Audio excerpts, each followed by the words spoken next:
निवडणूक महत्त्वाची आहे. आपण जर मागचे 14.5 वर्ष बघितल्यानंतर या भागाचे जे आमदार आपण निवडून दिले, आम्ही मतं मागितली तुमच्यासाठी. दीपक केसरकरसाठी मतं दीपक केसर आणि मागत असताना सर्वांगीण विकासाचं स्वप्न आम्ही दाखवलं. परंतु ह्या माणसाने दरवेळा पक्षांतर आणि पक्ष बदलले. हे पक्ष जे बदलले हे त्याने आपल्या कोणाच्या हितासाठी बदलले, आपल्या स्वार्थासाठी बदलले.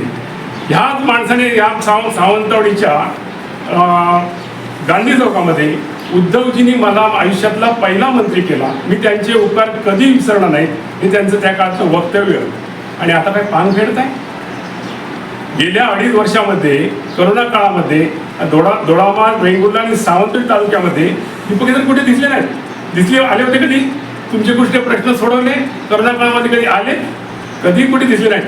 परंतु उद्धव ठाकरे 2.5 वर्षामध्ये कुठे होते हा प्रश्न ते सातत्याने विचारत आहेत. पहिला स्वतःकडे बघा आणि पहिली 2.5 वर्षामध्ये तुम्ही करोना काळामध्ये केलेलं काम लोकांच्या समोर ठेवा आणि ते ठेवणं आवश्यक आहे. फक्त स्वप्नाचा जादूगार आणि स्वप्न विकणं हे आता राहिलं नसून लोक सखोल अभ्यास करून मतदान करतील एवढे या ठिकाणी सांगितलं.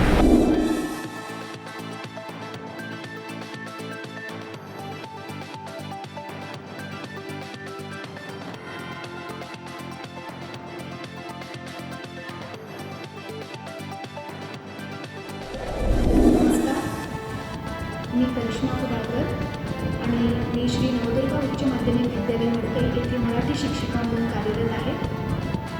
आज आपण बघतो की आजचं जे नवीन शिक्षण धोरण आहे NEP 2020 तर त्यामध्ये सर्वांचा एक गोंधळ झालेला आहे की 10वी नंतर आपण कोणते विषय घेऊ शकतो. कारण हल्लीच आपण एक मेसेज बघितलेला आहे की आता सब्जेक्ट बेस्ड शिक्षण असणार आहे. म्हणजे त्यामध्ये आपल्याला फक्त विषय जे आहे तेच असणार आहे आणि शाखा ज्या आहेत म्हणजे कला शाखा, वाणिज्य किंवा विज्ञान शाखा या शाखा असणार नाही.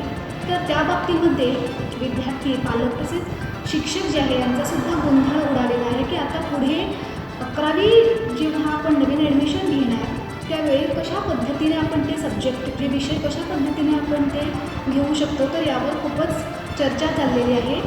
आणि एक शिक्षिका म्हणून माझं एक असं मत आहे की आपण सब्जेक्ट जे आहे ते जसे होते आपले विषय आणि जशा शाखा आपल्या होत्या तशा शाखा आपल्याला पुढेसुद्धा असाव्यात असं मला वाटतं. धन्यवाद.